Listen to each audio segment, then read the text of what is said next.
Shalom, welcome to the Jewish View. My name is Rabbi Nachman Simon with the Chabad House of Delmar, together with my co-host Mark Ronich of Statewide News Service, jbiztechphilly.com, and also a columnist for the Jewish Press. My column in the Jewish Press is called Albany Beat, and I talk about how government relates to the Jewish community, or doesn't, as the case may be. But our guest today will talk about how government relates to the environment, and that's Peter Iwanowicz. Welcome back to the Jewish View, and you're the executive director of the Environmental Advocates of New York State. That's great. It's true. It's good to be back. I actually represent two groups. Yes. There's the voting education arm, which is known as EPL, Environmental Advocates, and then the group that I spend most of my time directing is Environmental Advocates. Right. What's the difference between these two groups? Well, the name sounds the same. It does sound the same. It's really a difference for tax purposes. Doing voter education, we do it under a specific section of the tax code, the 501c4 of the tax code, and the C3 organization, similar tax code, but is more of a charitable organization that does education rather than stuff that's directly related to voter education. What would be now the biggest issue you face that you feel that the environment needs improving? Well, it's the biggest issue. The sort of moral imperative I think many of us feel of our time is climate change. The science is pretty much settled from our point of view that humans are causing climate change, and the impacts are being felt here in New York. So a big issue for us is putting forth language into law that would set standards so that we know how fast we're going to be reducing the pollution driving climate change and how we're going to get there, sort of a roadmap. So we want climate and clean energy goals into law and a roadmap for how we're going to get there. Now, I'm going to be a little snarky here, but I mean, I like the way the weather's changing up here in Albany. So, Get a little warmer over here? Yeah, what's wrong with, we're not getting as much snow, we're not getting as much rain, we're, getting a more temperate climate. Yeah, I hear you. I get it all the time ribbing. When I was running the climate office, people thought, well, what are you doing? It's too cold around here. Let's change the weather a little bit, Peter. I understand. Listen, a warming climate is going to be horrible for New York, and we're already seeing the results of insects and other diseases showing up in crops and ruining crops. We had a severe drought in many parts of this state this year that was set up by an awful winter. There wasn't a lot of snowpack in the Adirondacks, and that trickled down to significant drought situations where cities like Ithaca were far away from the Adirondacks, but their ground source water was severely compromised, and they had a big water shortage in the city of Ithaca, New York. Well, there are fewer farms in New York State now than there were 10, 15 years ago or 20 years ago, for sure, and maybe that doesn't impact as many farmers as they used to, because they're not farming as much. They're turning their farms into solar farms or wind farms and other types of other uses for their land. Yeah, people are going to find opportunities inherent in clean energy technologies as we battle the pollution that's driving climate change. Things like solar and wind, particularly offshore of Long Island and New York City, you're going to see a big development of that wind resource. People who are being employed to make energy efficient homes and to weatherize homes. I had my home weatherized a couple of years back. I really cut my energy bills and put people to work during the recession. How much did it cost you to weatherize your home? There were different things. We did a lot of things in my home. We converted an old oil boiler to a natural gas furnace. We did a lot of insulating. So the total energy efficiency project was about $8,000. And I'll make that back, the outlay, in less than 5 years based on today's energy prices. Did you put solar panels on your house? Not yet. That's Not next. Yet. You're doing that? Okay. Yeah, we did a renovation at my home, so solar is the next thing for us that will be hopefully installed before we get an electric car. Now they're talking about geothermal, and I've been advocating geothermal since I was in college. I think it's great because it's almost like an unlimited resource, but there's a tax credit, geothermal tax credit. It's been proposed, and it's on its way to the governor for his signature. We hope he does sign it into law. There's a number of different clean energy tax credits on the books for solar installations. There's new electric vehicle rebates, so if you want to go out and buy an electric car, there's a $2,000 rebate that will be made available to you. So a lot of different incentive programs to move and shift people away from the sort of dirty, dangerous fossil fuels of the past towards clean energy. So when you get these rebates, I mean, I think of a rebate as a long sort of a long receipt, and then at the end you have to be really specific, send in the UPC code and all this other. I mean, how do you get a rebate for solar panels or for a car, energy efficient car? I mean, how would you know where to send it to and all that? So for solar, it's been very streamlined. They work directly with the contractor. So the contractor gets the rebate and passes along that cost break to you on the front end. So you don't have to fill out forms on the back end. Okay. And we're hoping that the state sets up the same thing for cars. When you go to the dealer says, here's a negotiated price at the end for this electric car. And at the end of the deal, he says, now take $2,000 off of that. I see. And then he goes back to the state saying, I sold this car, I want $2,000 from this kitty that the state legislature and the governor negotiated into this year's budget. So the car dealer waits for his money. That's right.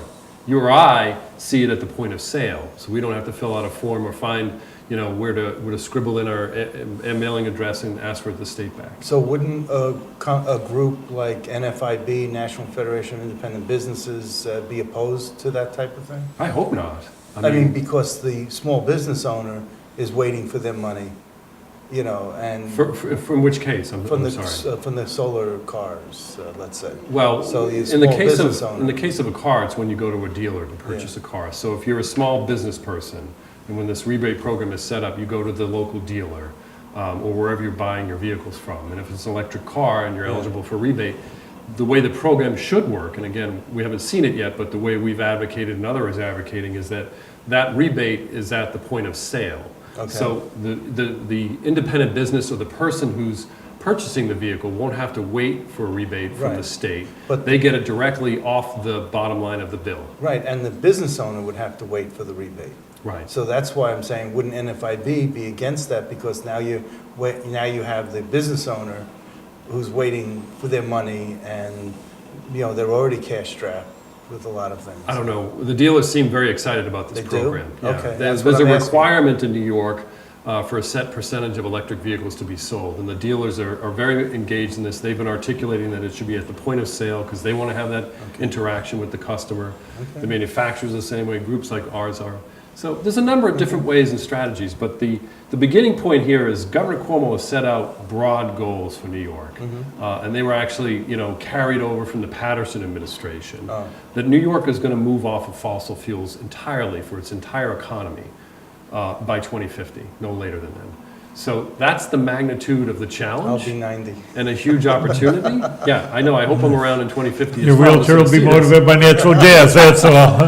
Well, no, and actually it will be things like geothermal and solar and wind, and we'll have electrically powered cars coming off of those sources as well. So. I'll play back this interview in 2050, and we can say, look, we You're ahead of the time. thought of this, Well, I mean, state leaders have been ahead of the time. They've charted this pathway forward. The idea that we have behind it is put it into law so that we don't wake up in 2040 and go, oops, we're not going to get there. Let's put it into law, develop a blueprint, and have everybody working towards that common purpose. It takes a lot. Absolutely. Takes decades to make this evolve into our economy. And it is. Okay, so anyways, we're on the right pathway. Now, you've been here a couple of times already, so we always like to play catch up with your other measures that you've advocated. I'd like to get an update on the oil trains. Sure. Huge, tremendous turn of events a couple of weeks back. Our organization, in concert with residents of the Port of Albany and the county executive, I chaired his crude oil task force group. We have been pushing the state on a number of key issues. One, to look at this facility from an environmental justice standpoint. The Port of Albany is where these trains are. There's a lot of dangers, there's a lot of air pollution, and the state didn't do a really good job of requiring the company to do an environmental justice analysis and involve the community in the issues. The second thing is we're really concerned about the air pollution down at the port. And the state initially told us in the summer of 2014, we've done some sampling, the air down here is not any worse than anywhere else in New York. I don't know if that was a ringing endorsement, but that was their message and they stuck with it. We said, not good enough. We would like a permanent air pollution monitor down there. And the state, to their credit, established that monitor in the south end. And what they found and released recently is alarming data that shows that our position was correct, that the pollution is much higher for cancer-causing chemicals like benzene. And then finally, we had been worried about the climate change impacts of all this oil, particularly the oil that they're going to be extracting out of Canada, putting in these chains and shipping here. We thought that the state should require a climate test for this facility so that they could understand if you're going to be given the permission to do this, what does it mean for climate change, not only here in New York but elsewhere. The state had been telling us, no, we don't have to do that, we don't have the authority, we can't, we'll get preempted, we'll get sued. In mid-September, they wrote to the company and saying, you got to do better on air. You have to do an environmental justice analysis, and this whole project has to be run through a climate test. So really deep vindication, particularly from County Executive McCoy, because he was one of the local elected leaders that really stayed firm on this position and carried this position. There were city council members, Vivian Cornegay and Dorsey Applers, that were strong, but I think, Right. County Executive McCoy really, was dogged in the pursuit of the panoply of stuff that was facing, this community. So he feels vindicated, and as a volunteer for his committee, I feel slightly vindicated too. Well, mazel tov, congratulations on that, I guess. But it's not going to stop the oil trains from coming through here. That's correct. Okay. There's still things that can be done by the state to stop the oil trains. And the mechanism, how they get this crude, the Bakken crude, onto the oil trains and all that, I mean, that's still, is that still safe, the way they're doing that? Or? No, absolutely not. So it's not safe for North Dakota where it's coming from, but North Dakota officials don't care. I know that they're not employing as many people, that there's a rise in unemployment and stuff like that. Yeah, so the oil that is extracted from the lands in North Dakota is a little bit more volatile. It has a lot more gases in it because you're pulling it from shale rock rather than other formations. So it is almost like a very explosive fuel that's in the trains that comes here. So that's dangerous, and they haven't reduced the amount of gases in North Dakota. The good news is that our use of oil has dropped. The price of oil has dropped, so they're shipping less of it. So the threat has been offset a little bit by declining oil prices in the market. That doesn't mean everything's going to be fine, because if the prices go back up, they'll open up the rigs in North Dakota and start shipping more. But now, we've got a little bit of a reprieve because of that. Isn't the similar fracking process going on in Oklahoma? Yeah, to extract gas and oil in other parts of the country. So what But they do Oklahoma has like hundreds of earthquakes, right? And Yeah. I'm sure you've read about this. And, and they didn't before. Right, and they're attributing it to this hydrofracking that's Yes. going on, but they don't have proof positive. That's true. I mean, but here's sort of like the lay interpretation of it. Fracking is you drill into the ground and then you go horizontally out, and you're fracturing shale, and people know how brittle shale is. And when you fracture a lot of it, you're fracturing sort of the underneath ground of the earth. And what people are feeling is that they're fracturing it too close to these seismic faults that's leaving, room for earthquakes. But isn't it how they're putting in the wastewater from this, that they're injecting it back in, and that's what's causing the earthquakes? Yeah, there's two things. One, you do the fracking to sort of create the voids and the instability underneath there, and then the waste fluid that they don't have any real good place to put. Right. They just are injecting it into the voids left behind after they extract the gas.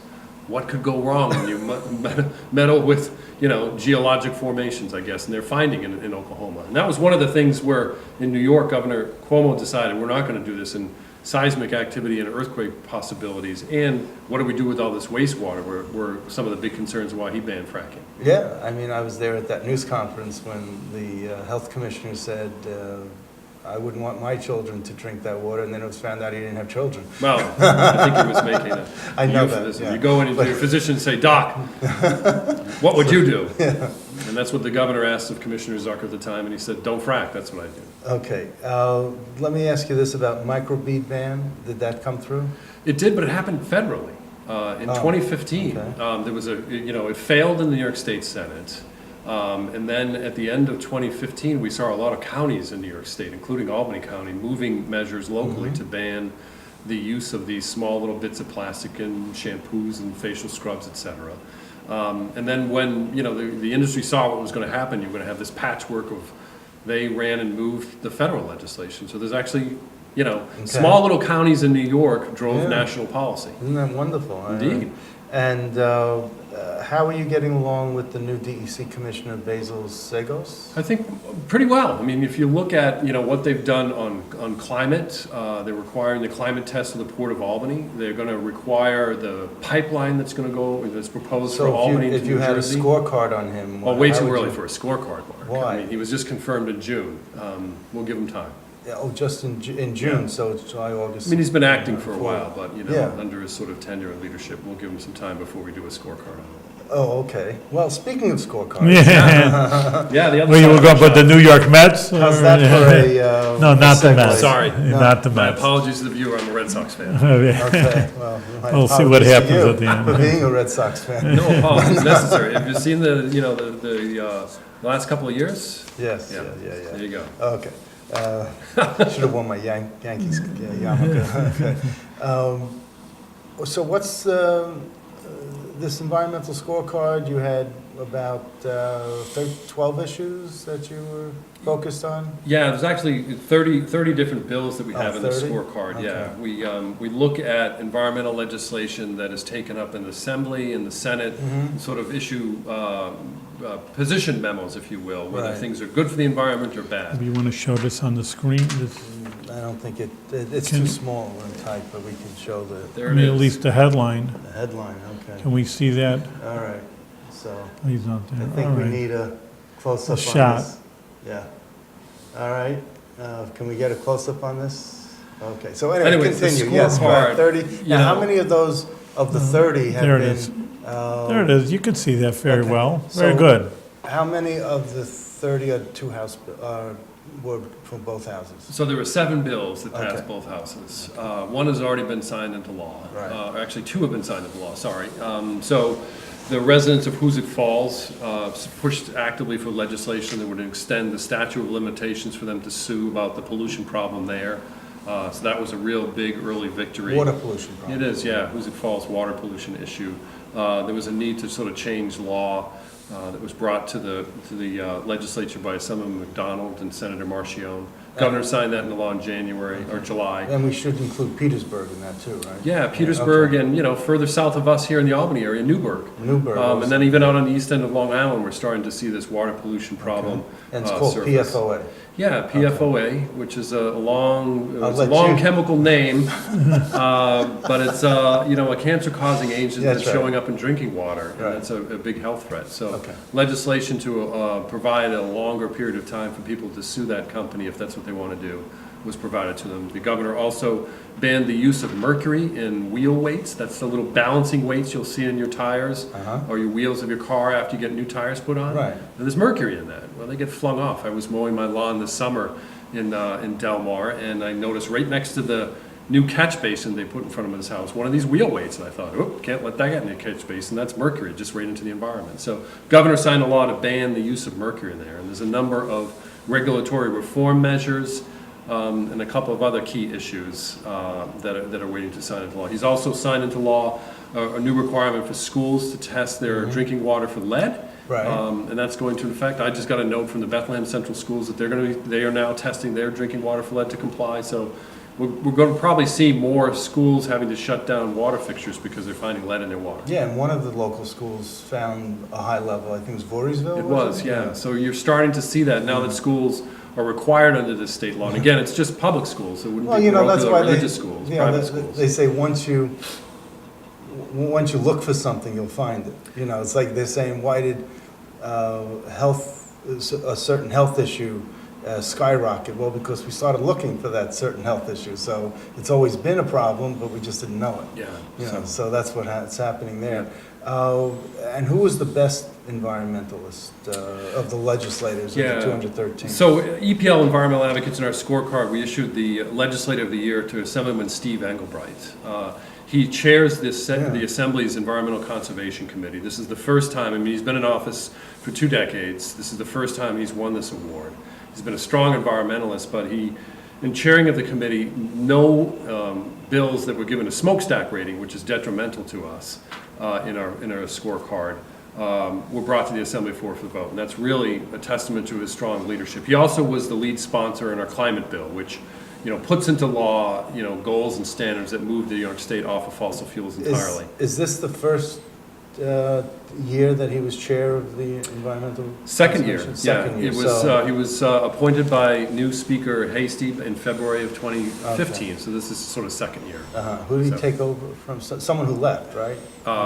Yes. Yeah, okay. Yeah, so it was Assemblyman Bob Sweeney retired. Right, So there's that's a what- vacancy so- in the committee, yeah. And did someone from Engelbright's office whisper in your ear and say, hey, you got to get him No. No, okay. No, we're not, in fact, we went to them and What said, took you so we're long?" whispering in your ear before this comes out that your boss is getting the award, and they were floored. Okay, We really look at the scores, we look at who's most I deserving thought in they'd these say, issues. it's about time, it's 20 years he's here.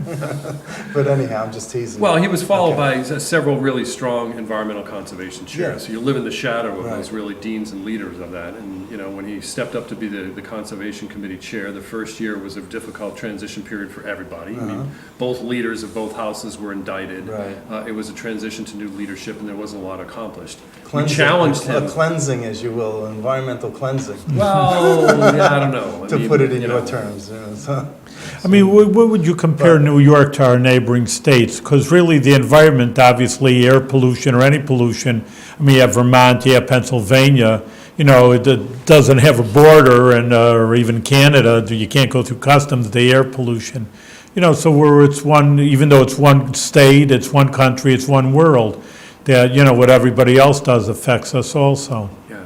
So, I mean, New York in some places is ahead of other states. I mean, if you look at Pennsylvania, there's a lot of coal that's still being combusted for energy production in Pennsylvania. They decided to allow fracking just south of the border in Pennsylvania. So we're ahead of them in moving and transitioning away from those dirty fuels and not doing the fracking at all. But we have a lot of catch-up to do when it comes to getting rid of fossil fuels in the transportation system. Leading states like Massachusetts and Connecticut, they've already had the electric vehicle rebates in place for a number of years, and they are far ahead of us. And outside of Boston, they are putting solar panels not on farms, but on the right-of-way of their public highways. So in the Mass Pike, just outside of Boston. I've seen 3 of them. Yeah, I mean, they're really smart about it. They have square footage that's sitting there. The Mass Pike Authority itself is reaping revenue from generating electricity on the land next to the highway. We don't They do can that make a anymore. lot of energy, those solar panels. I mean, you think good enough for one house, but just to... Oh, no. Oh, no, these Farmer. are big, Solar big. Really? farms, yeah, these Yeah. are huge. I haven't seen And- them. Yeah, and- so think about and it the exit looks- ramps of the throughway that are around Sure. the Albany area. Imagine if we put solar panels and all the green space in those exit ramps. And I mean, it it's looks attractive. sure. It It's doesn't better look than good. just a curly Weeds. cue of a street or Well, weeds. weeds, Yeah. that grow, and then you gotta mow and all that. I mean, know the in- Thruway Authority could be reaping revenue from Right, that. and I know in Hauppauge, at Suffolk County office building, they have a solar farm, and people park underneath. That's the just fantastic. solar. In 1999, I rented an electric car in Los Angeles, and I plugged my car into one of those. 1999. Yeah, And was still getting around to how can't we get these electric cars to take off. But they've been around for a long time, and the opportunity to plug my car into a solar panel to charge the battery, beautiful. So let's move more towards that. And the Suffolk County example is perfect, Martin. mhm, you know about that. I do. Yes, yeah, I didn't I tell do. you something you didn't know. Okay, so who is the worst in the assembly? No. Well, I wanna just Mark's deal with gotta the- dig I up- want to deal with all the right. assembly first, and then we're going to go deal with the Senate. Yeah, All right, I'm well, just I mean, joking around with you. The worst in the assembly was Assemblyman Nojay, who tragically You took see his what you life. did to him? No, I'm teasing. Well, I mean, obviously there was, sort Yes. of a lot of personal stuff going Yes, on there. yes, yes. I don't think it was the I'm joking, reflection I'm of the score. joking. I But I joke. mean, it's important to sort of look at. Do you feel badly that you gave him the oil slick award? Well, we didn't give him the oil slick award. That went to a state senator. But I mean, Okay. consistently, there are a number of members in the assembly. Bill Nojay, the former assembly member who passed away, scored a 7. Christopher Friend, who's from the southern tier, Yeah. scored a 14. Pointing, Yeah, I mean, I think what we're seeing is the pulling of people like Donald Trump and others sort of in Western New York, pulling people away from their environmental ethos. But even, see, they got so low, and there was one person who got a single digit, I believe. Yeah, that was Bill Nojay. That was Bill Nojay. He Yeah. got like 8% out of 100 or something. 7. 7. Yeah. So shouldn't he have gotten this oil slick award? Well, what we do is really look at people who are leading an anti-environmental push. And while votes are part of what we look Yeah. at, we also look at the issues that they champion. And in this case, when you issue an oil slick award, a bill that they're championing that has a detrimental impact on the I see. environment. So 2 years ago, it was Senator Kathy Marcione. She championed stripping back regulations to protect people. The irony of that now that she has a community that's grappling with a need for stronger, tighter regulations, more government Okay. resources on the beat, this is not lost on us. And then last year, Senator DeFrancisco really championed being a climate denier, so he got the award. This year, I don't know if you're rolling up to the question. This year, it's Simcha Felder, who's a senator from Brooklyn. And I wrote about that in my Jewish Press column, and I said, it's not easy being green. Because he embraced it. Did you see what he wrote? I did see. I mean, he said, this is fine. I mean, he really came out, he really blasted you guys with his article that he wrote. Yeah, and the one thing I sort of look at, and I hear it a lot, listen, nobody's against clean air. Nobody wants a dirty planet. But he had a bag waste issue. He had this bag thing. So the Oil Slick Award, for people that you can go online at EPL, Environmental Advocates, to sort of look for the scorecard. We wrote up about it. He championed legislation that was purportedly designed to sort of thwart New York City's new regulations or laws regarding disposable bags. That bill also would have preempted communities across New York State from doing it. And in championing that and really leading that issue and not saying, I've got some issues, let's sit around a table and talk about it, just taking a bill, moving it through, unlike what happened in the Assembly where they had a discussion, they tried to work some things out, there was a new effective date in New York City law before just being a hard fiat. But we also looked at Senator Felder's scores. I mean, he has a lifetime score. He's been here for about 4 years of a 52. A 52 on our Still scorecard. above half. Yeah, that's not good enough, though. When you're talking about some of the votes that he took this year would consign his constituents to more air pollution. And as we've been on the show, air pollution, without a doubt, nobody disputes this. Like smoking indoors, air pollution outdoors makes kids sick. It can trigger asthma attacks, but it also can lead to lung cancer and premature death in seniors. These are not like light issues that you just sort of say, well, everybody's for clean air. Of course I want a healthy environment. And then vote for legislation that would affirmatively block clean air standards. So what Senator Felder said was, part of your game is name calling, another part is painting your opponents, anyone who disagrees with you, with a broad brush, putting words in their mouths, and ultimately using misdirection in an attempt to create a false image of what the opponents stand for. Yeah, I don't know. That's pretty harsh. If you look at our scorecard, we pulled out actual text from the debate. And he was asked point blank by Senator Hoylman from Manhattan, who's the ranking member of environmental conservation and a well-versed lawyer himself, but also a champion on environmental issues. He asked him point blank, Senator Felder, do you think there's a problem with plastic bags? Now, you guys have been in Manhattan. Everybody knows in New York City there's a problem with plastic bags. Senator Felder said no. Well, there's a problem with the reusable bags too, in that you have germs and that